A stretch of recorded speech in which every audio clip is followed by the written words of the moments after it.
আসসালামু আলাইকুম রহমতুল্লাহি ওবরকাতুহু।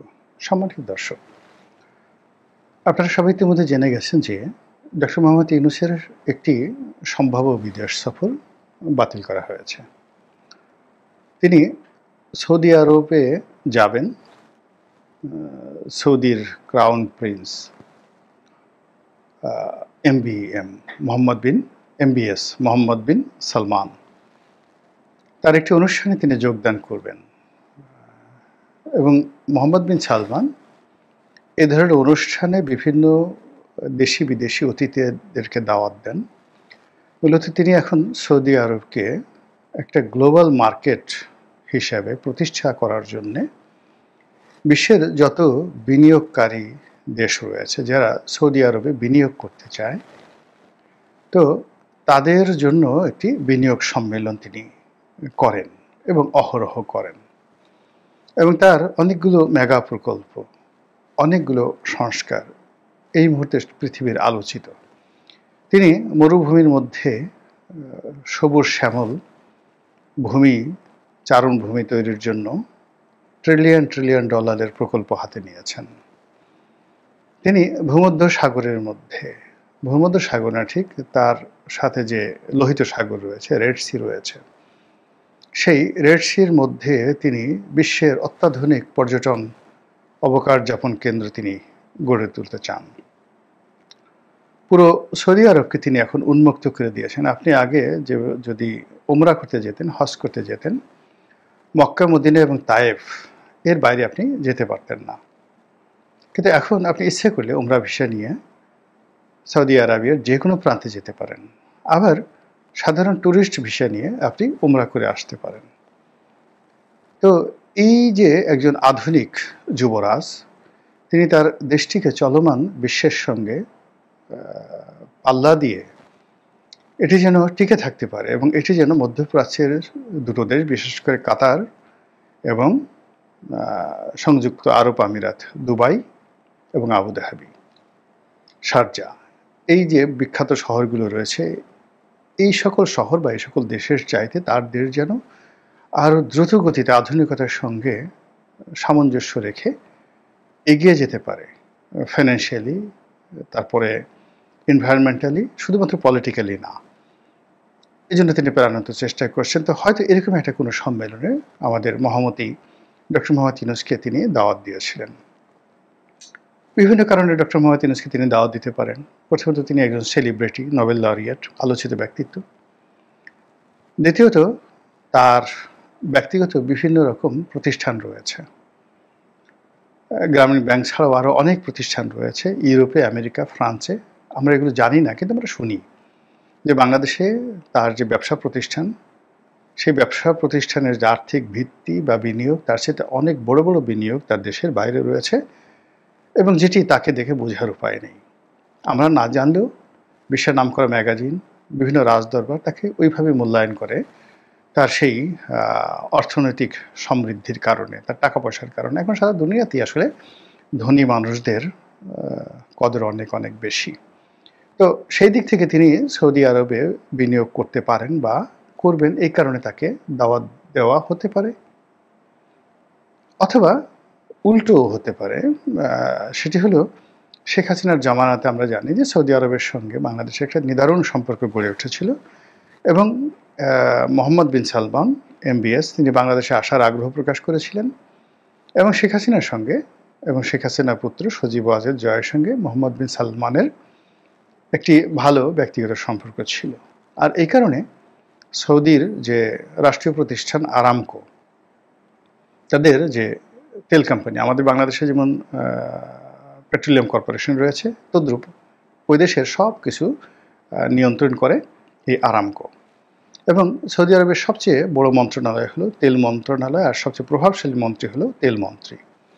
তো এই যে তেল মন্ত্রী, তেল মন্ত্রণালয় এবং আরামকো যুগপৎভাবে বাংলাদেশে বিনিয়োগ করার জন্য তারা বেশ কয়েকটি গুরুত্বপূর্ণ বৈঠক করেছিল এবং বাংলাদেশে একটা বৃহৎ রিফাইনারি শেখ হাসিনার জমানাতে প্রতিষ্ঠা করে, মানে সৌদি আরবের বৃহত্তম একটি ইনভেস্টমেন্ট, বিলিয়ন বিলিয়ন ডলার, অনেক বড় একটি প্রজেক্ট চট্টগ্রামে তারা করতে চেয়েছিল এবং এটা এত বড় যেটা আমরা এখানে বসে কল্পনাও করতে পারি না। তারা বিশ্বের বৃহত্তম একটা রিফাইনারি, অয়েল রিফাইনারি তারা প্রতিষ্ঠিত করতে চেয়েছিল চট্টগ্রামে। আপনারা জানেন যে খনি থেকে যে তেল উত্তোলন হয়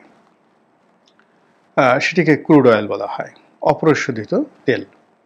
এটাকে পরিশোধন করতে হয় এবং বিভিন্ন গ্রেডে, ইউরো গ্রেড, এশিয়ান গ্রেড, বিভিন্ন গ্রেডে এটাকে আবার ভাগ করতে হয়। এটি অত্যন্ত ব্যয়বহুল এবং এই কাজের জন্য প্রচুর জনশক্তি দরকার হয়।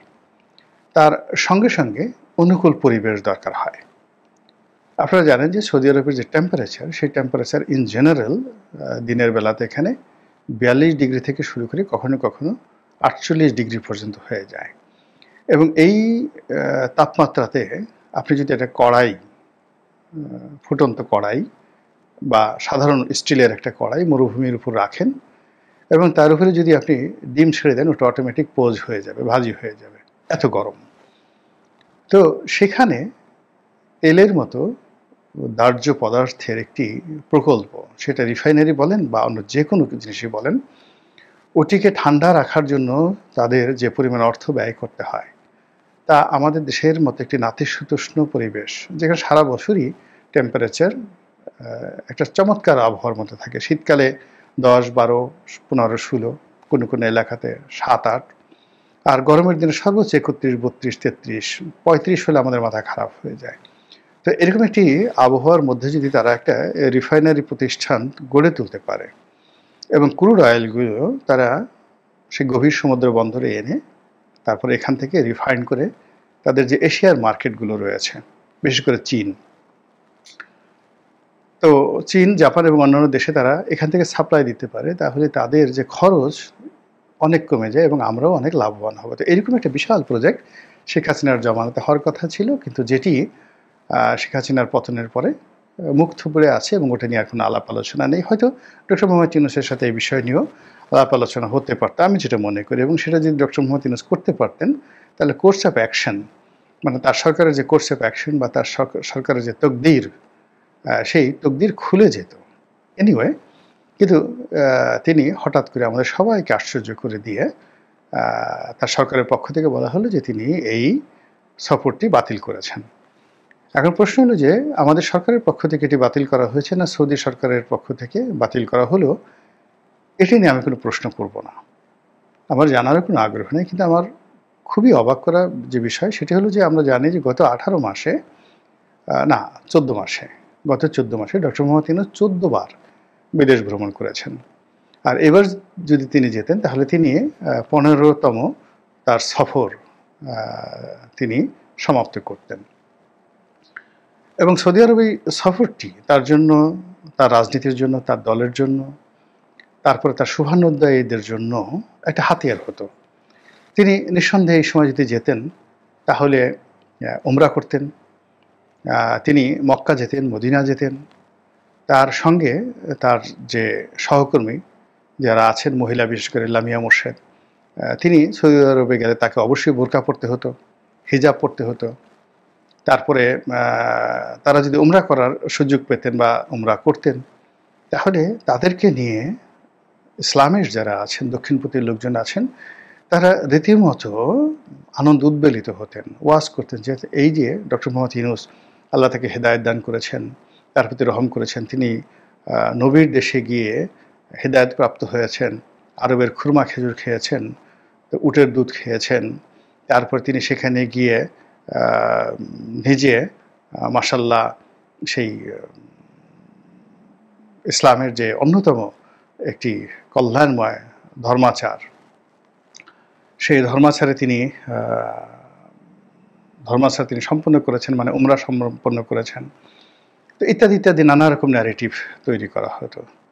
আর ওখান থেকে এসে যদি তিনি একটু খোঁচা খোঁচা দাড়ি রেখে দিতেন কিংবা লম্বা দাড়ি রাখতেন, হোয়াট এভার মেবি, এবং তার যে মুখমণ্ডল, অনেকে দেখবেন যে ইতিমধ্যে ঠাট্টা করে বা মস্করা করে ফটোকার্ড তৈরি করে তার মুখে দাড়ি লাগিয়ে দিয়েছে।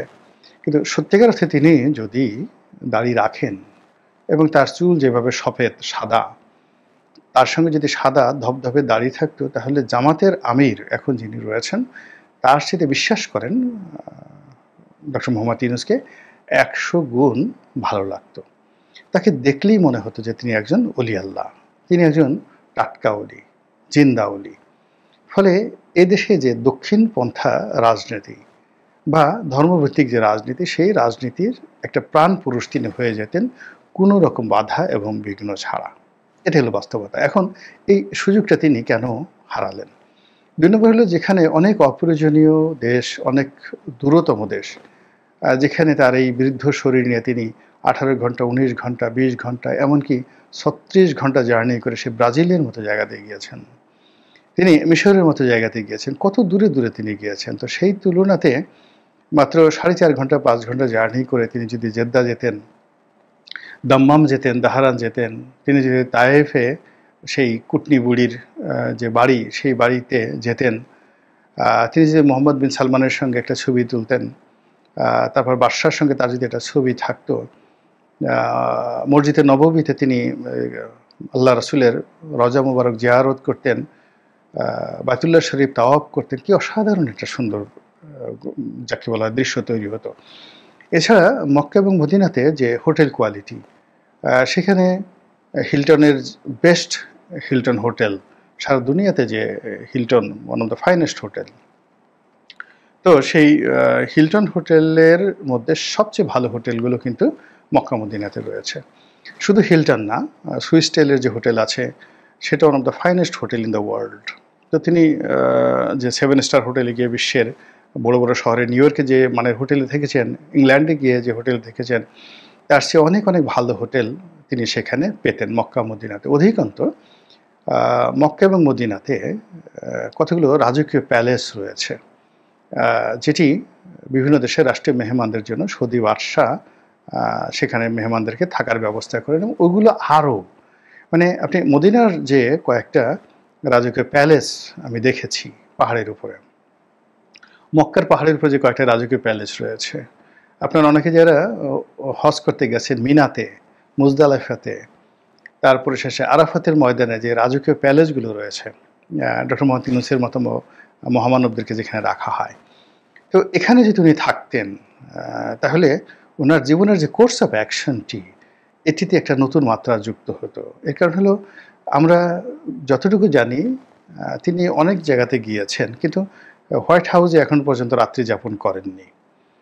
তারপরে তিনি অনেক জায়গাতে গিয়েছেন, কিন্তু ফ্রান্সের এলিসি প্রাসাদে, তারপরে বাকিংহাম প্যালেস ইংল্যান্ডের, এই সমস্ত জায়গাতে তিনি রাত্রি যাপন করেননি। তো সেই ক্ষেত্রে সৌদি বাদশার রাজকীয় মেহমান হিসেবে তিনি সৌদি রাজপ্রাসাদের যে বিভিন্ন সেক্টরগুলো রয়েছে, মক্কা মদিনা, জেদ্দা, দাহারান, দাম্মাম, তারপর রিয়াদ, এখানে আসলে তিনি সেই রাজকীয় ভবনগুলোতে থাকতে পারতেন। এবং এগুলোর ফিল ঠিক কল্পনা করা যায় না। আমাদের দেশের কতগুলো রাজকীয় ভবন আছে, যেমন এই যে করতোয়া আছে, ওই যে রাষ্ট্রীয় অতিথি ভবন করতোয়া, কিন্তু এগুলো জাস্ট একটা 2 স্টার হোটেলের মতো না। রুম ঠুম গিয়ে দেখবেন যে এরকম জেলা পর্যায়ের সার্কিট হাউসে এসে তো অনেক ভালো, কিন্তু সৌদি আরব কিন্তু তা নয়।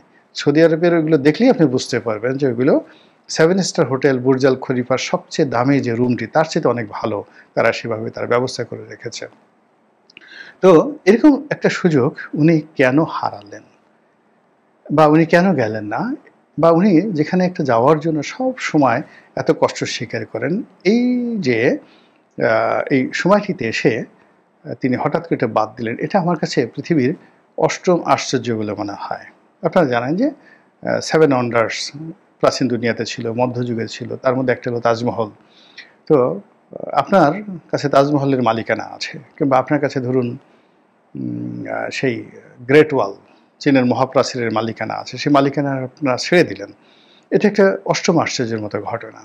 তো সেক্ষেত্রে ডক্টর মোহাম্মদ ইউনূসের একটা বিদেশ সফর তিনি স্বেচ্ছায় বাতিল করেছেন, এটা আমার কাছে একটা 8ম আশ্চর্য। আর এই কারণেই যে সিঁদুরে, মানে ঘর পোড়া গরু সিঁদুরে মেঘ দেখলে ভয় পায়। আর এই কারণে আমার কাছে মনে হচ্ছে যে এমন কি ঘটছে সরকারের ভিতরে বাইরে, যার কারণে তিনি এখন তার যে চিরায়ত শখ, উড়াল দেওয়ার শখ, ভ্রমণ করার শখ, বিদেশে যাওয়ার শখ, এই শখের সঙ্গে আর কোনো শখ তুলনা করা যায় না। তো সেই কাজটি তিনি করলেন না, 1। 2 নম্বর হলো যে যদি বাংলাদেশে কিছু না ঘটে থাকে, তাহলে বিদেশে এমন কি ঘটনা ঘটলো যে একটা সম্মানজনক একটি লোভনীয় এরকম একটি ভ্রমণ যাকে বলা হয়, সেই ভ্রমণের শিডিউল থেকে তিনি এইভাবে বাদ পড়লেন বা তিনি গেলেন না বা তার সফরটি বাতিল হলো। এখন অনেক কিছুই জানা যাবে না, অনেক কিছু হয়তো বলাও যাবে না, কিন্তু একটা সময় আমরা যখন এর নেপথ্যের কারণগুলো জানব এবং এগুলো নিয়ে যখন আরও খোলামেলা আলোচনা হবে, হয়তো বাঙালি আবার অবাক বিস্ময়ে তাকিয়ে দেখবে, অনেক কিছু চিন্তা করবে আর ভাববে এও কি সম্ভব। মহান আল্লাহ আমাদের সবাইকে হেদায়েত দান করুন এবং হেফাজত করুন। আসসালামু আলাইকুম ওয়া রাহমাতুল্লাহি ওয়া বারাকাতুহু।